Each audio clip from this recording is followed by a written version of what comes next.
Hey everyone, what's going on? Welcome back to another wonderful episode of the Retro Gamers Podcast, episode number 210. Larry here. And Anthony here. Going on in. How are you? This looks like, from what I can tell, way back there. Looks like the holidays are upon us. Nope. I'm backwards. There you go. Hey.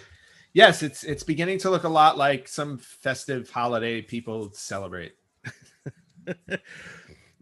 Yes, I was trying to think of the winter solstice one. What's the one? I can't remember. Oh, well. I don't know. It's Merry Krampus. Yes. How about that? So may your children be taken. Oh wow! Damn. All righty. Forget the coal. Actually, probably for some parents, maybe worth it. So we're starting this episode fantastic, which I like. So we're gonna have a good episode actually this week, and we'll talk about this is a kind of a recommended episode that we're gonna talk about and stroll down memory lane. But before we get to there, just got a little bit of business, if you will, to take care of. First of all, remember, follow us basically everywhere. We're on Podbean now as a hosting site, so we're excited about that. So yes, admittedly, very cool. During the transition, and I'm still working on it, but things are getting better. If you don't see us immediately or like see past episodes, trust me, they'll be back up there. But remember, there's like 1,000 different podcasting apps, so definitely you can check out another one in the meantime. Then you can bounce back to your favorite one. And of course, we're on YouTube and Instagram. And on YouTube, hit that thumbs up button, please, definitely. It helps out, I think, more than the views, as I've mentioned before. So definitely hit those thumbs ups, because we want that algorithm to be all about the retro gamers. Sure. And of course, we want to give a big shout out to the contest winner, Jason, the episode 200 shout out contest winner. He received his gorgeous, beautifully signed copy of Space Invaders Invincible Collection on the Switch. And I don't think he has a Switch. So he really just did that for the autograph. Which makes it even sadder. I'm sorry, Jason. No, he does. Yes, he has one. But I told him too, I'm like, do you want me to autograph it for you? And he's like, sure. I was like, okay. With all the enthusiasm I would expect. So congratulations again, Jason, on that. Hope you enjoy it. And then couple things real quick. First of all, we had a very busy couple of days for a contest that we barely touched for the last few months. We were kind of busy the last couple of days. Yeah. What were we busy doing again? Completing video games. Oh yeah, that thing. When you were saying contest, I was like, wait, because we had just talked about another potential contest before we started recording, okay, and I'm like, where are you going with this? Yes. So for those of you who do or do not know, we've brought it up a few times throughout the year. There was a big lull for a while. Larry and I do a bet every year, and it's a contest of some kind. Usually Josh from Victims and Villains comes up with the contest for us, but this year we came up with it on our own, I believe, because we're smart. Well, not only that, I think it may give Larry a better chance of winning, because every time Josh picks a contest, I win. I'm 0-2. So you're 0-2. And those contests cost me a lot of money. Yes, they did. So right. And now this one doesn't necessarily cost either of us any money, because we both have a ton of games we haven't completed. So the idea was whoever can beat the most retro games this year would win the contest. And then the loser would have to buy the winner an item worth about $100. That's pretty much what we do. Yeah, that's about what we do every year. So, and then because of situations beyond their control this year and per accordance with the CDC, they advised us to extend our contest. So the 20 I didn't realize the CDC told us that. Oh yeah, no, they weighed in and everything. I talked to the official. I talked to the CDC, the Justice Department, the NSA, the CIA. They were all in agreement that we should extend our contest into 2021, since 2020 doesn't count. Nothing that happened this year counts. I actually did. I never moved to Florida. Like as soon as January 1st, 2021 hits, I literally am going to be transported back to where I was earlier this year.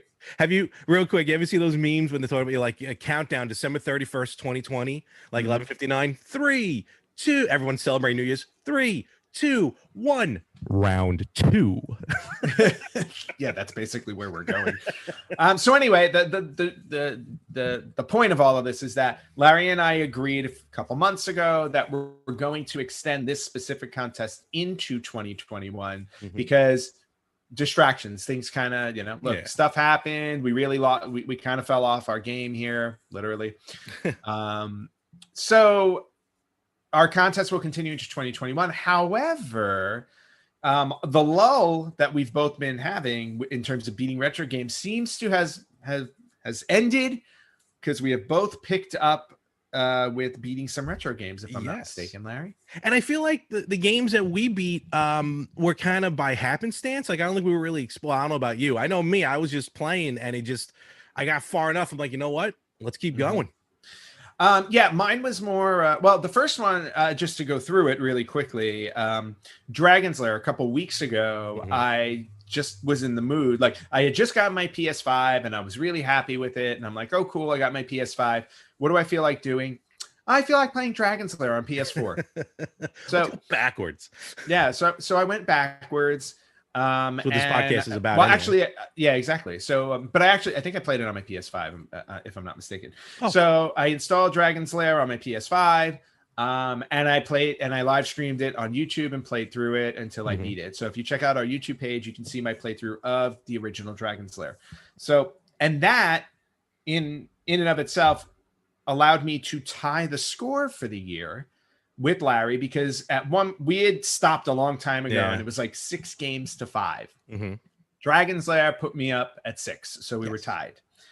Then Thursday happened. So this past Thursday, my friend Rich, who has been on the podcast before and has filled in for Larry, he said, we had talked about, hey, do you want a game on Thursday night? So I'm like, sure, absolutely. What do you feel like playing? He's like, do you have the Capcom beat 'em up bundle on your PlayStation? I said, no, but I will in a few minutes. So bought it, downloaded it. It was on sale. So we decided to play that. It's really good. Yeah. So it's got a bunch of good games on there. So we downloaded that. And then we also downloaded Ticket to Ride. We played Ticket to Ride, which, Yes, I have that on the Xbox 360. I have it on my Xbox as well. But now it's on sale right now on PlayStation for $5. So just grabbed it. For those of you who don't know, Ticket to Ride is a very popular board game. That I love. I have the board game, but they also have it on on consoles. Yeah, it's really cool. And there are different versions of it. So we played a little Ticket to Ride, and then we went into Capcom beat 'em up bundle, and we're like, okay. I've never played, I think, almost every game on there except for like 2. The 2 that I played were Final Fight and Captain Commando. So I'm like, okay. So Rich and his friend Jack were on, and so we were like, okay, let's just play one. So we threw on Captain Commando. And if you don't know what these games are, like the Capcom beat 'em up bundles, they're basically all different versions of like Streets of Rage. So basically, it's kind of like the same code. It's a side-scrolling beat 'em up. You go through the levels until you complete the game. So we started up with Captain Commando, and again, like the last time I played Captain Commando was in the arcade, like 30 years ago. I don't think I've ever played Captain Commando. Yeah, like almost 30. I mean, it came out in like the early 90s, like 92, 93-ish or whatever. So and I remember playing it like very briefly. It was definitely not like a game I always ran to. Yeah. But we started playing through Captain Commando, and it's like, oh, you know what? It's like, obviously these games are a lot easier to play through on console when you're not pumping in quarters and your parents aren't telling you no more. Yeah. So we got through Captain Commando, and I was like, oh, this is awesome. I go, it took us like half an hour or whatever. Because these games, when you have unlimited continues, they're not that difficult to beat. So plowed through Captain Commando, and then we're like, okay, what do you want to play next? And then there was another game on there called Knights of the Round. Yes. Never heard of it before. So basically, it's the Knights of the Round Table, and you play as either Arthur, Lancelot, or Percival. So, because there were 3 of us, obviously, we each picked one. And then, lo and behold, we got through that game too. So I was like, all right, so that's 2 more games on the retro list for me that I've completed, which brings me up to a whopping 8 on the year, which is kind of sad when you think about it. But yeah, for everything granted. Yes. Worthwhile. So you do that, and you told me, I'm like, oh, sweet. Again, both great games. I think because I have the beat 'em up on the Switch, the beat 'em up collection. Didn't realize it was online co-op. And I know me and Mario, because buddy Mario's been on the show. He lives in the apartment downstairs. We've beaten a couple of games on there, but I believe it was last year. So obviously it's not going to count towards this year's contest. But we got through a couple of those. So when you told me that you beat these 2 games, I'm like, sweet, awesome. So you're up 2. And then I started playing actually yesterday again with Mario. We ordered some dinner. We were just hanging out. And we just, all right, let's just kill some time to play we'll play Streets of Rage. His daughter had her Xbox One over. So just waiting for the food to show up. We just started playing Streets of Rage. I stink at Streets of Rage. He's good. He's really good. But with me helping, it don't help any. But it was I know. I've played games with you. Yes, totally. It's terrible. Back then. Now, remember, I'm a little better. So as we're playing, though, as we're waiting for the food to show up, we're like, oh, we're actually getting through this. And we're doing really good. Ultimately, when the food showed up, we're like, food's still hot. We got some extra time, even though we could have paused the game. So we kind of kept going. That's how far into the game we got, to the point where, we ended up completing Streets of Rage, and only, I think I only got through like 2 of my continues. Nice. Which wasn't bad at all. And that was near the end of the game. I'm like, oh, this ain't bad at all. So bottom line, out of nowhere, didn't even plan on it, beat Streets of Rage. I'm like, that's a first, and one of the few Genesis games I've ever beaten. So congratulations. Well, thank you. As much as you may have started to, take off with the lead, I'm once again nipping at your heels. So officially, where are we at now? Well, at this point now, Larry, this is the first time I have actually taken the lead. You've actually always been in the lead this year by like 1 game. So now we're basically 8-7. So okay. I've beaten 8, you've beaten 7. So we're, right there. That's where we're at. I kind of feel it in me now to be like, all right, you know what? Maybe we can move forward with this. Yeah, and I'm in agreement there, because like with all these bundles and stuff now that I have it, I'm like, oh, okay, you know what? These games aren't that uber complicated to get through. And not only that, I would like to end this year. I know we only have like a few weeks left, like 3 weeks left. Yep. I would like to end this year beating 12 games, so I can say on average I beat one a month, even though I will have beaten 6 of them this month. That's why it's an average. I'm sorry, 7 of them this month. No, Dragon's Light was last month, so 6 of them. Right. So all right. Well worth it. Well, we are on our way. Also, just real quick, couple of things talking about retro. First of all, a recent AVGN episode, he showed off the Angry Video Game Nerd, the Taito collections 1 and 2 for our Xbox, the original Xbox, and the PS2. Between the 2 games, I think it was like 68 games between 2 discs. Damn. I feel like I own this collection, but when he was going through the games, it's like, I don't remember 3/4 of these games being on those discs. One of which was Raystar, which I bought recently for the original PlayStation for a good amount of money. A lot of money, yeah, because Raystar's hard to find. So, but nevertheless, it kind of got me itching. I'm like, ooh, I got to see if I have the Taito collection. And if not, that might be on my list for a game on trip. Very, very cool. Oh, yeah? No, I said I'm sorry. Very cool. Also, just looking at stuff. Just real quick, also to note, on the Switch, Tetris 99 right now is running another one of their Maximus, as they call them, not contest, but you can unlock a new theme. Oh, cool. As you get like 100 points. It's by the time this drops, it's already over. But Ant for you. And the theme is Super Mario All-Stars from the Super Nintendo. Oh, nice. Yeah, so I have to renew my Switch Online. Like, my Switch has gone dormant for a good chunk of this year. I'm not gonna lie. I've been mostly on my PlayStation 4. But with the Mario 3D All-Stars, I'm starting to pick up my Switch again. So I'll probably wind up going back, because I still haven't played was it Super Mario 35? Oh yeah, that's a fun one. I've not played it yet. Not played it yet. So yeah, definitely check out Tetris 99 anyway. Definitely. And a game that I actually bought on the Xbox only because it was on sale as opposed to the Switch, and also it's in 4K. I'm gonna tell you this right now, it's a newer game. Well, newer compared to what we talk about. Bloodstained, Ritual of the Night. Yes, I bought it also. Oh, if you love Castlevania Symphony of the Night, purchase Bloodstained, even if it's not on sale. Game is phenomenal. Yeah. Phenomenal. And if I can throw another one out here, since it was it a free game last month or was it this? No, I think it was last month. If you picked up Hollow Knight Void Edition, that might be this month. It's December now. Yeah, it's December. Last month it was free on PS4 and I think PS5. Yep. I played it through on the Switch. It is one of the best Metroidvania games I've ever played. Yep, I downloaded that. I'm going to work on that. And finally, I got it right here. So a couple of weeks ago, I picked up the game. Why is that warm? There's no batteries in it. I picked up a Game Boy printer along with the Game Boy camera and all that stuff. Nice. Got it finally working. It wasn't working for a moment, but I got it working. But the paper is the original Game Boy paper. And of course, it's awesome, but it doesn't print anymore. It kind of expires. But I did some research, and there are people who sell new rolls of new paper. Oh, wow. Okay. So, which I think really is just standard receipt paper, really. But that's what it looks like. But so I ordered a couple of rolls of brand new paper to really try and get this going. So in 2021, here's my new camera. Well, the real question is, are you still going to be able to buy ink for it? It's thermal. Oh, yeah. No. So I don't think that's an issue. Well, and with that, those are the quick hits. So my two quick hits. Yeah, my two quick hits. There are a couple of purchases. Okay.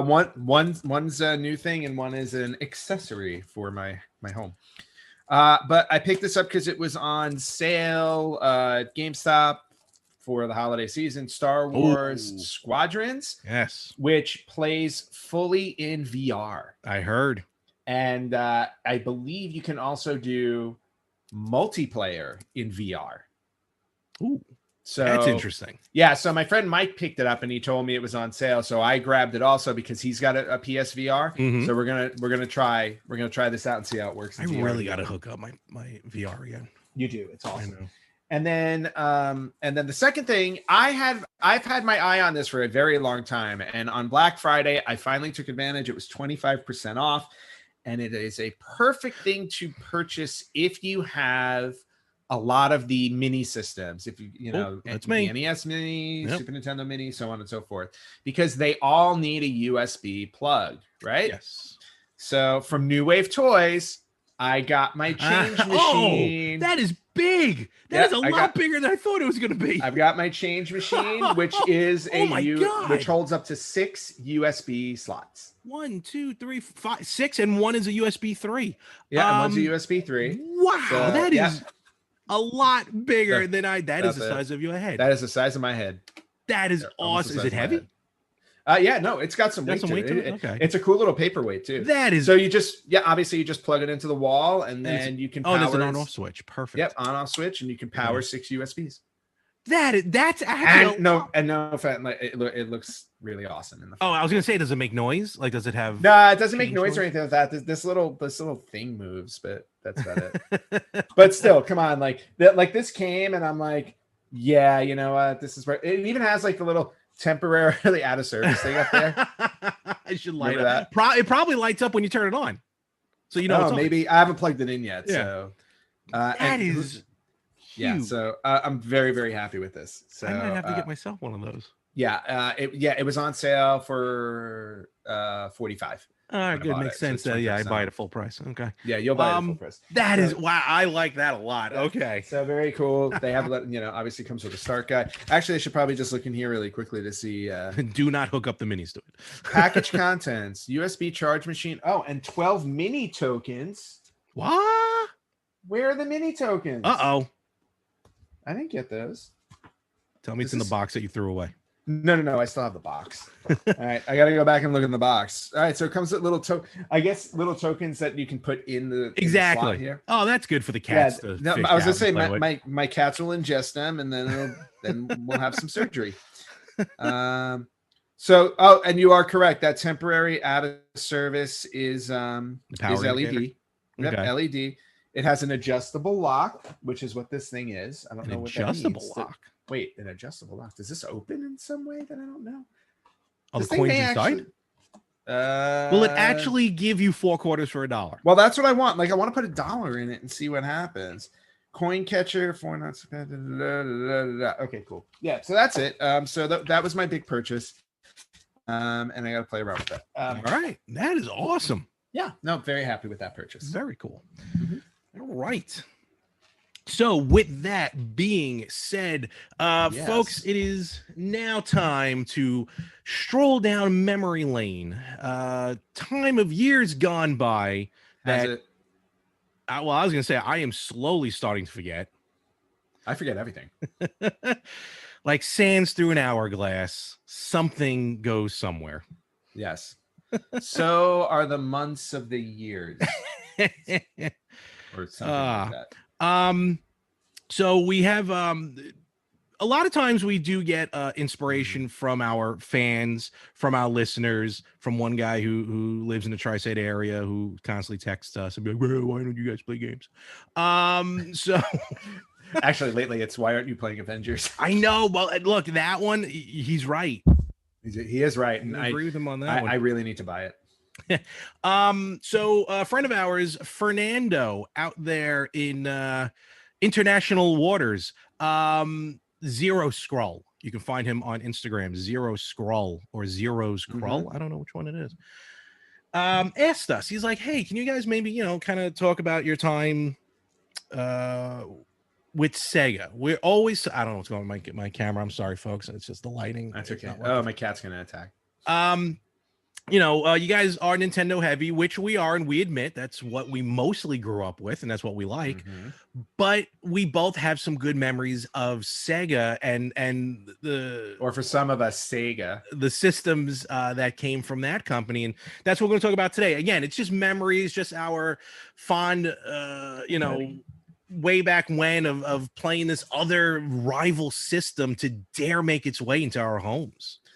It didn't dare make its way into our homes. It didn't mind.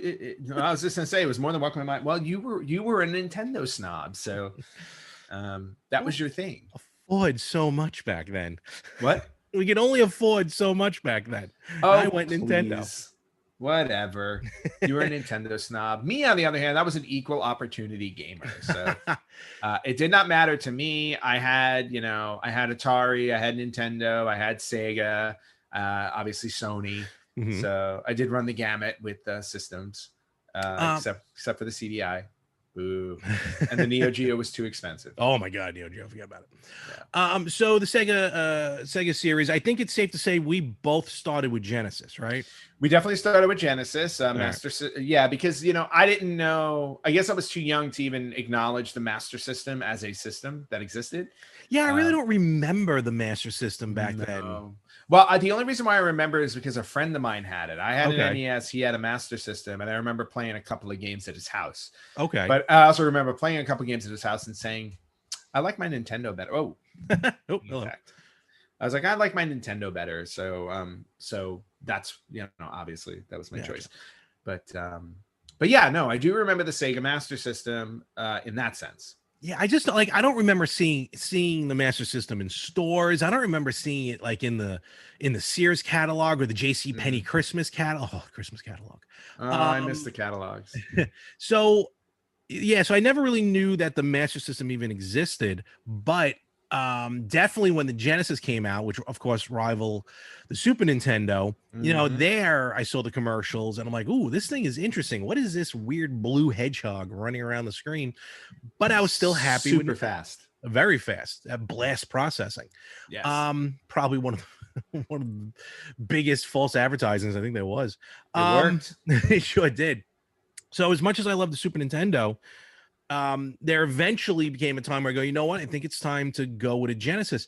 Can you remember there's always the game that got you to get a system that wasn't like in your main artery of games. Like Nintendo was always guaranteed for me. I was going to get a new Nintendo system, but to get something else until I got older and I made adult money and then I can just spend whatever I want. There was always that game that came out that made you get the system. Was there a game that got you to get a Genesis? Oh yeah, no question about it. And it's a very predictable one, of course. But Sonic was Okay. the one that made me get the system. Did it? Okay. Yeah. Well, there were two, but I didn't buy the system until Sonic was the pack-in game. But I do remember wanting the system because Altered Beast came with it originally. And I remember I used to play Altered Beast to death at Pronto Pizzeria around the corner from my house because they had that. I just passed there the other week. Yeah, I miss Pronto. But yeah, so that's what so that was what first piqued my interest. But when Sonic came out, I needed that system. Okay. Yeah. For me, it was Bloodlines, Castlevania Bloodlines. Oh yeah, that makes sense. I saw Sonic. Don't get me wrong, Sonic looked like an awesome game. But when I heard about, and I probably like in Game Pro or something, or an EGM, when I saw Bloodlines, I was like, oh, and this is like coming off the heels of Castlevania 4, Super Castlevania 4, which I loved when it came out. I'm like, all right, another Castlevania game. You're not playing as a Belmont, which is interesting. And admittedly, the graphics looked a little bit better.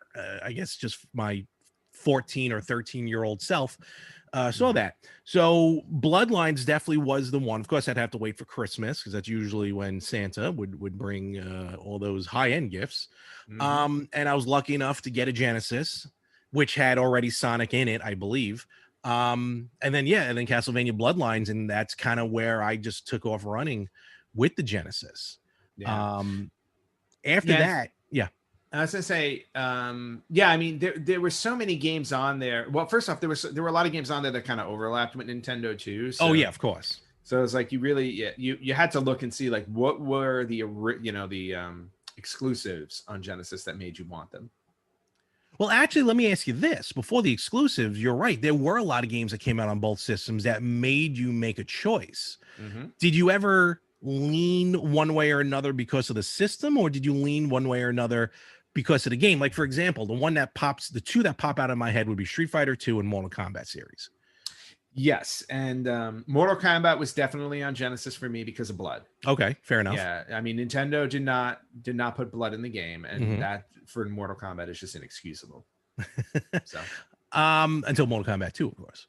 Yes. But then again, you get something like Street Fighter 2, which made more sense on the Super Nintendo because at the time you had the 6 buttons.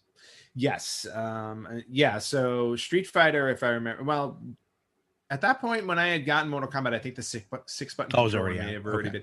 I think the 6 button controller came out because of Mortal Kombat and Street Fighter. Oh no, eventually you're right. It came out because of, I think, more Street Fighter games.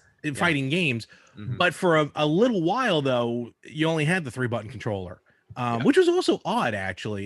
You see where Sega was going, but it was like that 3rd button was always, I always felt it weird. And the controller, the original controller, was a little too big and bulky, in my opinion.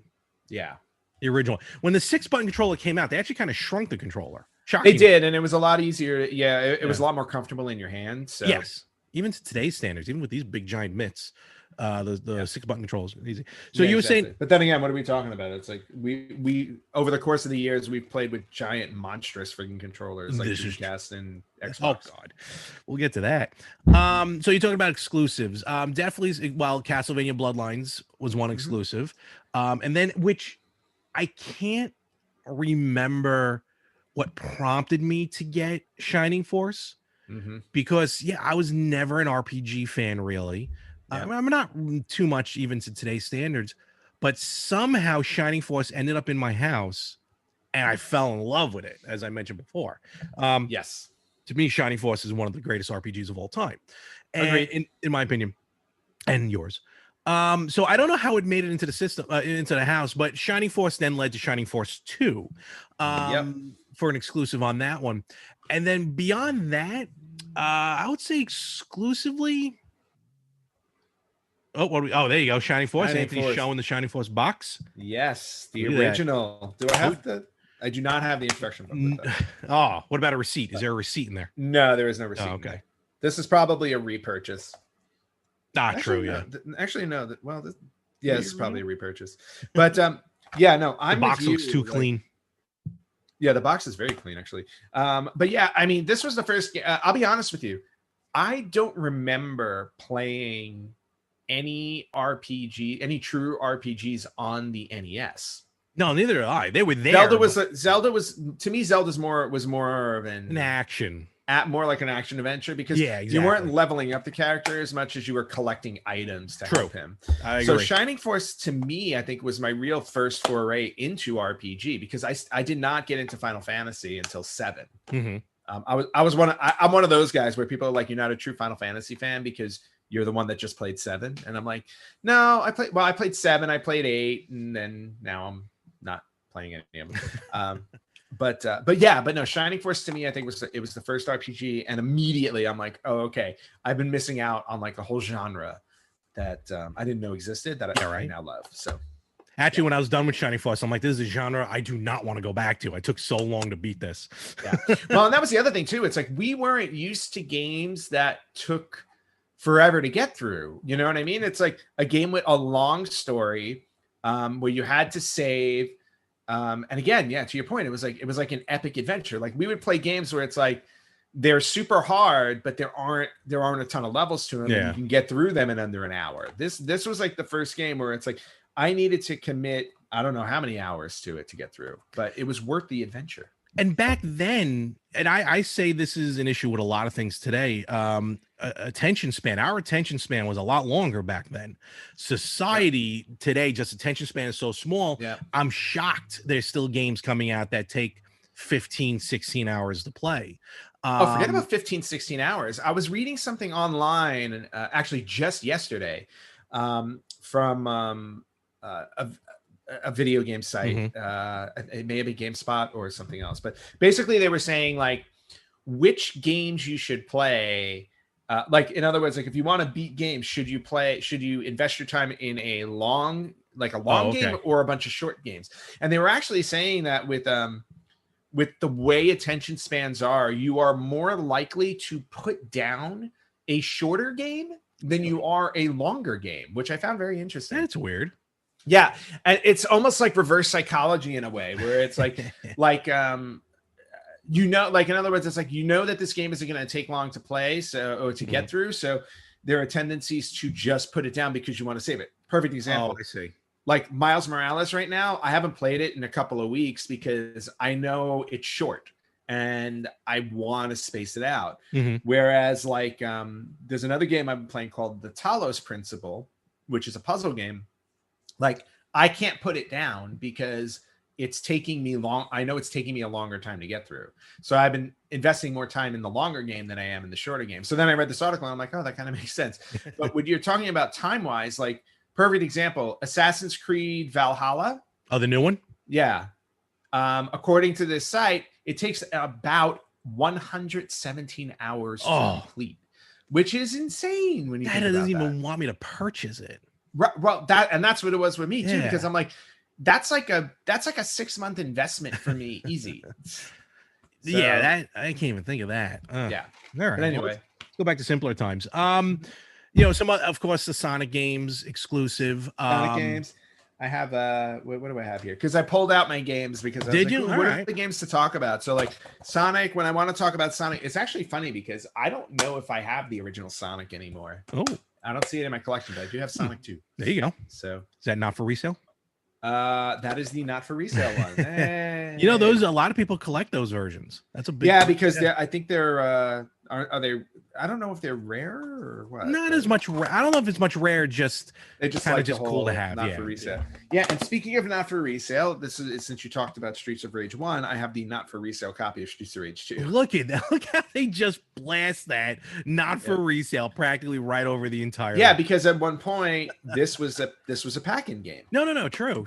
Yeah, and to think, back then they took such effort into being like, look, you can't resell this. Meanwhile, you probably bought it secondhand. I dropped Streets of Rage 2 instead. And speaking of Streets of Rage, I think I had the first Streets of Rage. I don't think I had the second or third Streets of Rage. I had 2 and I had 3. I never had 1 actually. Oh, that's funny. And since you brought this up earlier, Castlevania Bloodlines, still this I do know is my original copy of it. Okay. And I've kept it in great condition. Very cool. Including booklet. Ah, nice. No receipt though. Well, I think at this time I wasn't buying them myself. See, I kept the receipts when I was buying them myself. Yeah, so. that was like 94. But, yeah, this was it 94? Let's see. I think so. Where's the year? Yeah, 94. Right on right on the money. There you go. But yeah, so you talked about Bloodlines, share that. But then to your point, when it came to games that were on both systems, Genesis and Super Nintendo, it's like, which way did you go? And I don't remember which way I went with this one. Actually, I didn't start buying these until 96, so I had to go backwards to buy this. NHL 94, which is considered the definitive NHL game. That's true. Especially for retro. And not only do I have surprise.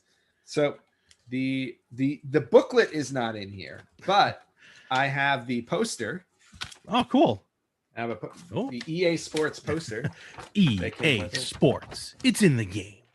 Yep. If it's in the game, it's in the game. And it wasn't specific. It wasn't specific to a sport. No, clearly not. It's baseball. Yep. But then on the back, you can see all the games that they have. What was coming out? What was the hot game of the season? All right. So let's see. Introducing 4-way play.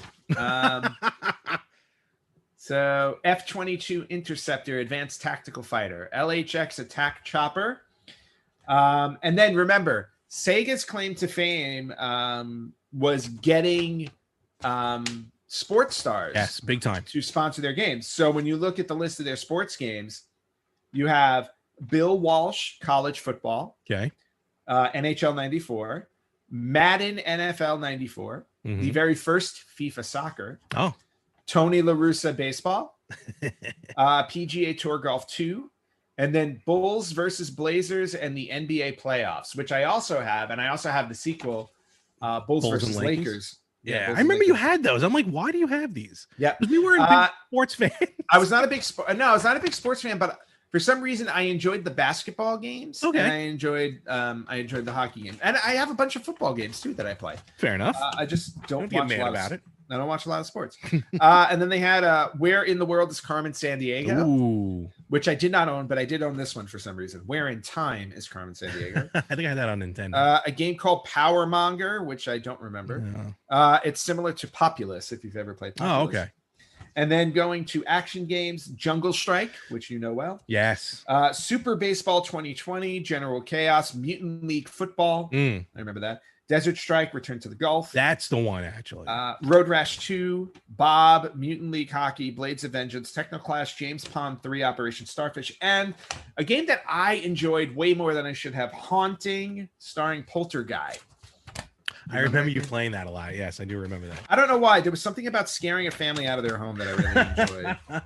You would think I had a horrible childhood or something, which I will admit I did not. To go back, I was just a horrible person.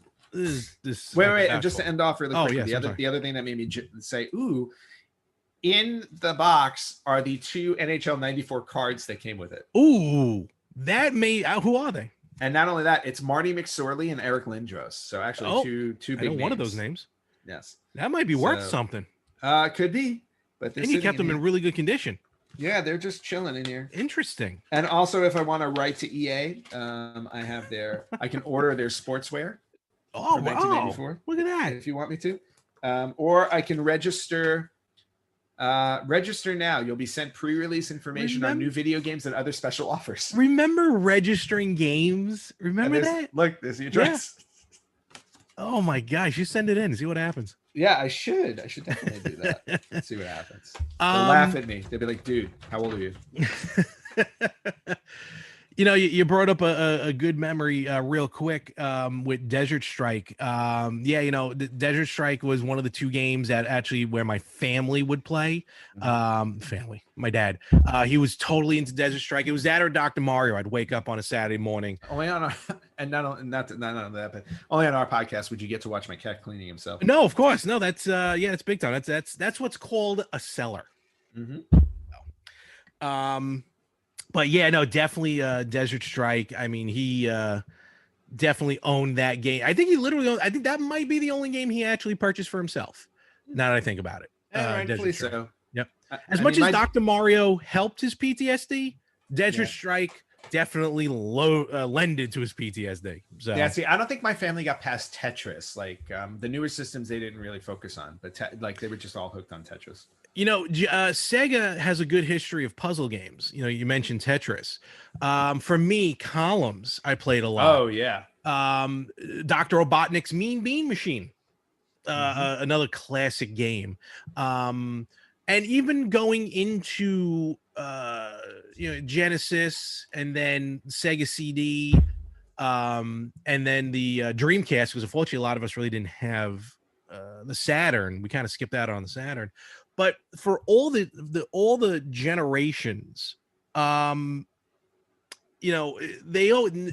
was able to keep its core by adapting their core games, like Sonic over the years. Yeah. Other than like the offshoots, like Sonic R and weird ones like that. Really, I mean, think about it. Sonic on Genesis, the original, fantastic. Sonic CD, one of the best games ever. Oh yeah, that's amazing. I still haven't gotten all the endings in that. Yeah. And Sonic Adventure, phenomenal. Yeah. Again, skipping the Saturn purposely. Yeah, skipping. Well, I mean, Sonic never made it to the Saturn, unfortunately. There may have been a port, but there may have been. Yeah, there may have been a port, but they never really made it to the. Yeah, not the like Saturn, which was a big mistake. Sonic Adventure, which I have here for Dreamcast, which is so absolutely fantastic. Sega definitely took care of like their first party games, or IPs, if you will. But their third party is where they shined. No, exactly, and that's what I want to shine with third party. Like you're saying, NHL '94. For me, hockey, the definitive hockey game for me was the year prior, NHL PA '93. Right, and I played that one obsessively. And then there was a game on the Genesis that we all got that to this day I still can't figure out why we picked it up and why we fell in love with it. I know where you're going. And it's PGA Tour Golf, PGA Tour 3. And it's the weirdest thing because none of us really played golf. I kind of dabbled in it, but we ended up buying PGA Tour 3 to the point where like we would call each other like, hey, look, like how far did you get? I'm on this course now, and like it became, when I say an obsession, you always get that one game that you can't put down. For some reason, PGA Tour was one of those games. Yeah, and I'll be honest with you, I don't understand that either. There were only 2 golf games I ever purchased. One was PGA Tour 3, and the other one was PGA Tour 96 on my computer. Okay. And I would play it on my PC. I don't remember if there was an online element to that or not. I know NHL 96 there was an online element too, but I remember PGA 96. And there's no reason why we would have bought those, except for I remember trying out for the golf team in high school, but I was terrible at it. So. Well, the team itself was not that good. I was it's what got me a letter. So like your holiday season, which we're in right now, right? Did you end up usually getting more like Nintendo or like more Sega? Because for a little while, Sega actually was dominating my Christmas seasons. Yeah, you know what? I don't remember exactly. I want to say it was still a little more on the Nintendo side because Nintendo was coming out with one of the big things about both systems that wound up becoming appealing to me is my love for comic book games. Yes, and at the time, Nintendo and Sega licensed Marvel. And they were putting out, for the most part, completely different games, depending on the system. So, like for Super Nintendo, it was like they did awesome games like Spider-Man: Maximum Carnage and Spider-Man: Return of the Sinister Six, X-Men and Spider-Man Arcade's Revenge, and again, they didn't carry over. Like I remember X-Men Spider-Man Arcade's Revenge was available on Genesis and Super Nintendo. But for some reason, like that was the only one. Like the other ones, it's like you had to buy on their respective systems. So like the Spider-Man game was on Sega Genesis. The Spider-Man versus Kingpin was on Sega CD. One of my favorite or two of my favorite Marvel games that wound up on the Genesis only, X-Men and X-Men 2 Clone Wars was Genesis only. And I remember this was a Christmas gift I had gotten at one point. Now, granted, I had to rebuy it, but but this is one. But again, this game with the instruction booklet, which is nice. Oh no! Oh, there it goes. And it's broken. Oh, no, it's fine. This stupid box. No. But it also, I remember this game was so difficult that it actually came with, if you open the poster, right, you got the cover of the game. Nice. This is cool. But on the other side, it actually told you how to get through the game. Oh wow! So walk through. They give you a walkthrough on the poster if you didn't. Now I remember hanging the poster on my wall. Yeah. So I couldn't access the walkthrough. But yeah, they literally gave you a walkthrough all the way to the end. That's insane. Except they did not tell you one of the most important things, which was in level 5 for Mojo. When you get to the end of the board, Professor X shows up and he says, "Oh, in order to, he says something a little bit cryptic, but he basically tells you to continue in the game, you have to reset the game." Now, when you're 5 levels into a game, right, that doesn't have continues or save points, why would you ever press the reset button on your Genesis? But literally, the only way to get to level 6 was to press the reset button on your Genesis, and then it would switch over so you can go to level 6, which was the final level in the game. It's almost like a 2-disc game. Basically. So it kind of messed with your mind there, where it's like press the reset button and you're like, no, I don't want to start over to continue. But again, like the Marvel games on both systems were great. But you had to buy them for each system. X-Men Mutant Apocalypse was another one on Super Nintendo only. Okay. That I thought was awesome as well. You mentioned with the Spider-Man game, Spider-Man Maximum Carnage, a fantastic game.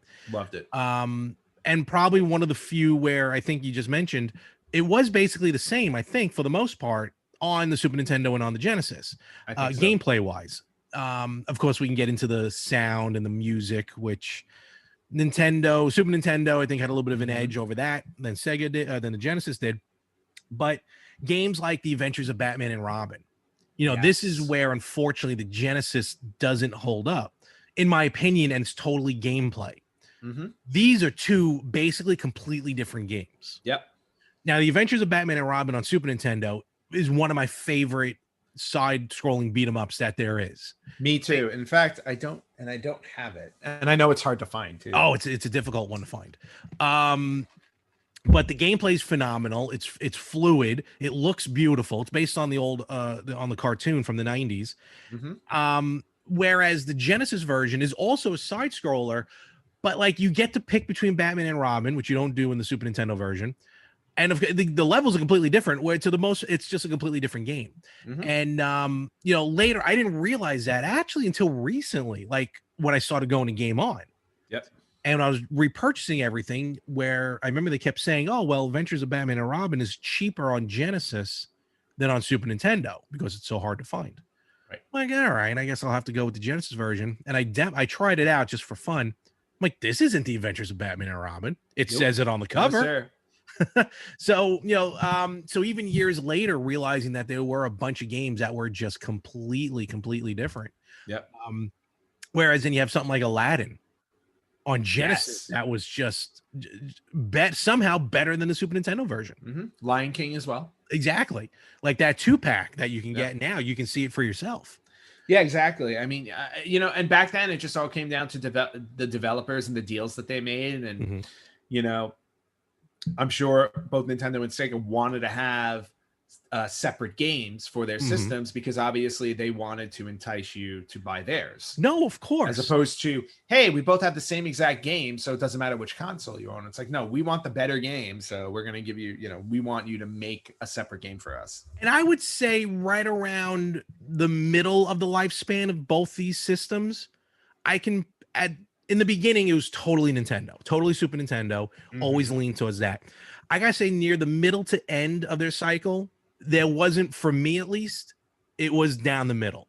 It was kind of really just, I'll see what happens. Like Genesis would go with the, like the wackiness, like the lock-on Sonic and Knuckles. Yep. Where you could put Sonic 1 and 2 on into Sonic and Knuckles, and you can play as Knuckles in those old games, which I always thought was really cool. And then of course the Sega CD, and then that other 32X mushroom. Yeah. That 32X mushroom.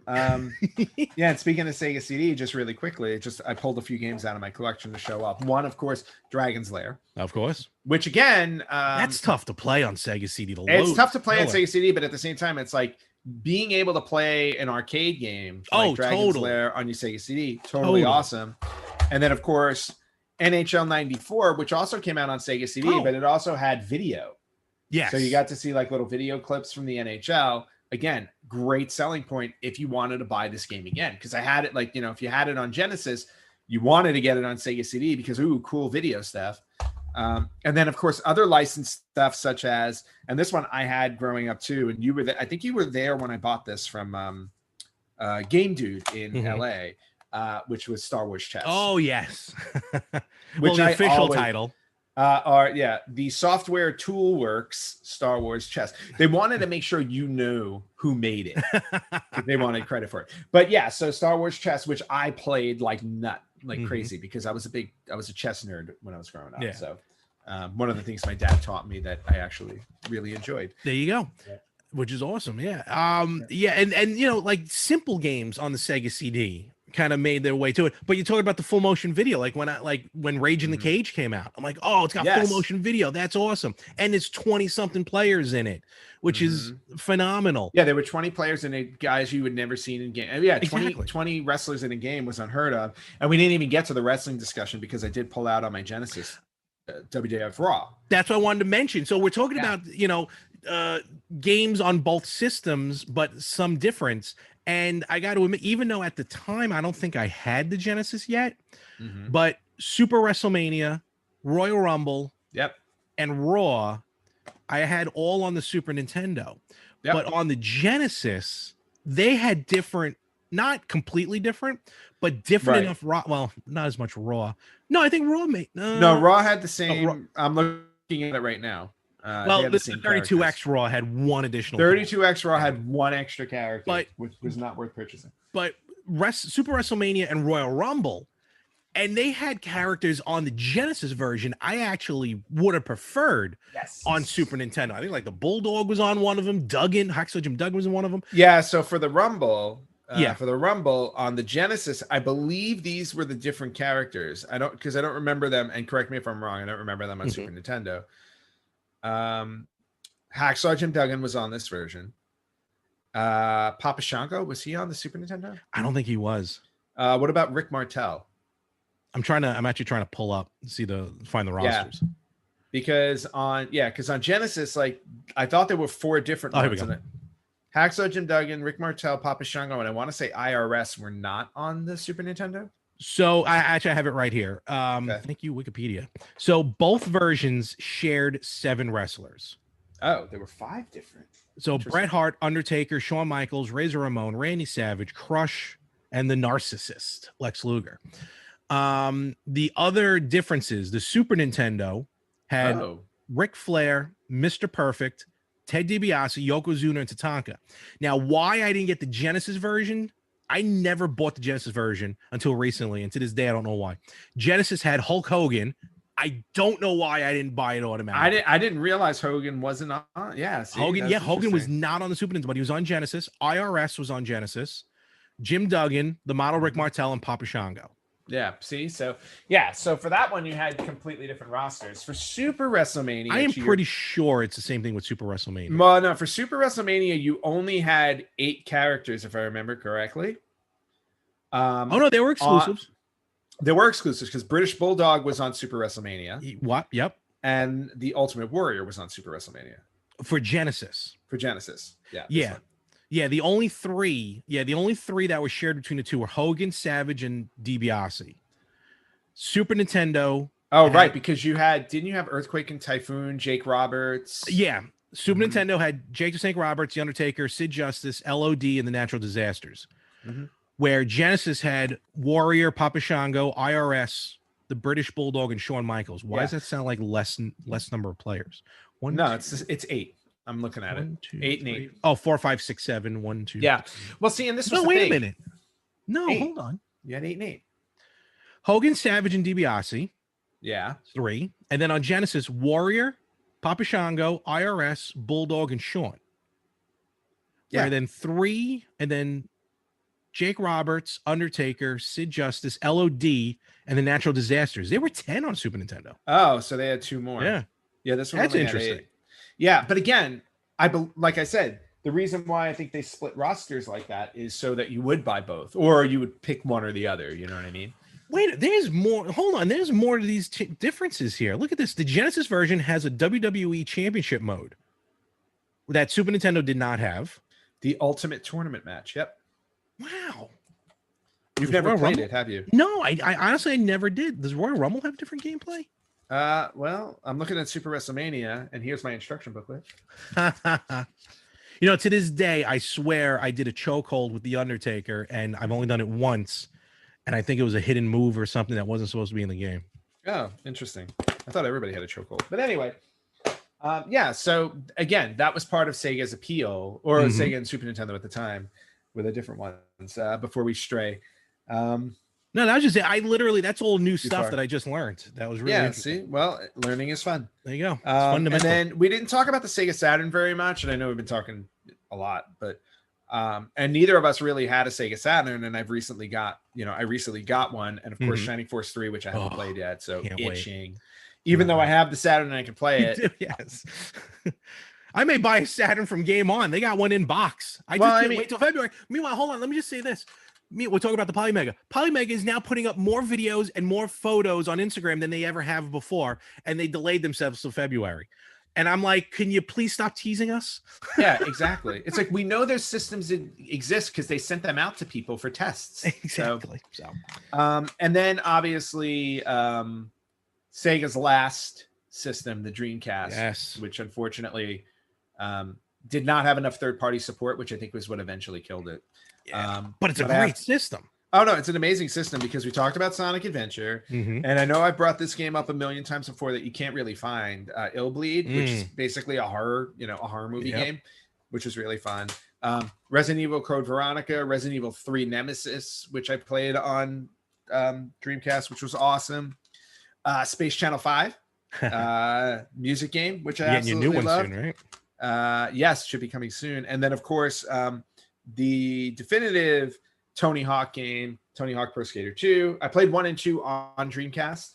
Now I have it for PS4 as well. But yeah, they looked and played better on Dreamcast. They did on the PlayStation. For me, I remember Dreamcast and college because I got the Dreamcast when I went to college, and that's what I remember mostly from that, playing in the dorm, all those games. Dreamcast was that was the first system where we're like, oh wow, this is the arcade game in my living room. Yep, this is phenomenal. And then even like the memory card, what they call it, VMU, I think. The VMU, yeah, the VMU was like a little Tamagotchi type thing, which I tried playing. Hold on, I think I have it handy. Do you? And then of course the weird positioning of the wire on the controller. And while you're doing that, oh, there it is. Yep, there you go. VMU. I wonder if it still works. You can change the battery. I wonder if the battery is like bled in there or something. It's been in there forever. Yikes! Because this is my original Dreamcast controller. So. Yeah, no, and then the Dreamcast was just never hooked it up to the internet, even though it was capable of doing that. Yep. But yeah, the Dreamcast was really a good kind of swan song, as they say. Yeah, they did. They went out with a great system. They did. And you remember the Royal Rumble game that came out on that was pure arcade. Which was so much fun. And then I just want to quickly mention on the handheld side, the Game Gear was of course amazing. I remember picking up the Game Gear at the Wiz. That's where I got it. And some of the games on Game Gear, all the Sonic games on Game Gear, Tails Adventure, Batman Returns I had, which I loved playing on Game Gear. The X-Men games on Game Gear. That was the reason why I bought a Game Gear at Funko Land, because I wanted the X-Men games. And of course, the Game Gear taking 6 AA batteries and only lasting like 30 minutes, it felt like. Yep, pretty much. The TV adapter, it had a TV adapter, which I never had. Yep. You can't use it nowadays, or at least not here in North America. or at least in the US. What about did you have the Nomad? I was just going to say, because I'm staring at it here. I only got the Nomad recently. The Nomad is basically a portable Genesis from Sega. You can hook it up to the TV, and you can plug a controller into it for 2-player action. But the Nomad, I've gotten some use out of the Nomad. Nomad's actually really cool. And speaking of which, you know, we're so used to, you know, probably one of the final things to talk about, or at least on my end. We're so used to systems coming out, and then like the slim version coming out, and then like a pro version coming out. Nintendo did it, Super Nintendo did it, but Genesis really did it, because Genesis did it 4 times. They came out with the giant Genesis model, version 1, right? And then version 2, which I think is probably more what we're used to, because I got version 2. When I got a Genesis, it was a V2. Yeah, I believe mine was a V2 as which was a smaller, compact version. And then I remember, is it the V2? Mine. Yeah, I have the V2. And then I remember when I went to college, I picked up a version 3, which is even a smaller Genesis. Yep. Which didn't hook up to a Sega CD or anything. Nope. But I remember it was only like $30. Yep. Yeah, because they shrunk it down and it was just the Genesis. Yeah. But it was a Genesis. And then the Nomad, I would consider the 4th one. And I just remember like seeing all those different iterations. Well, don't forget also the CDX, which could play Genesis as well. True. But I wouldn't consider that like that's just convenience, really. Right. And then of course the Sega CD had its couple of models.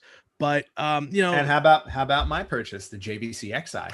Yes, and which is weird, like that weird third party, conglomeration. So, you know, bottom line, all good memories of the Sega. Even though I'm still through and through Nintendo, Sega definitely had a place in the home. Had some great games on it, some exclusive games on it, and as soon as that damn Polymega shows up, I'm definitely gonna go even more hard with Genesis games to try and find some really great gems.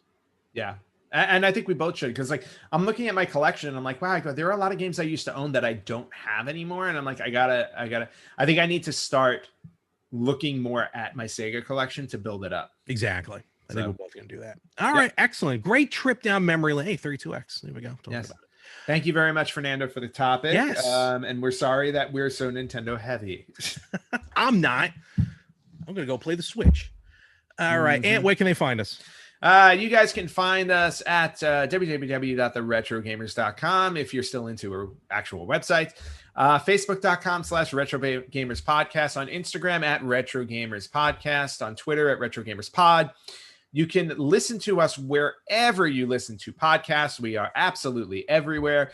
And you can watch us on YouTube or Instagram TV. Yes, absolutely. And with that, folks, we'll be back next week. And enjoy your week. You enjoy your week as well. Absolutely. And we will catch you everywhere next week, hopefully, on the Retro Gamers Podcast.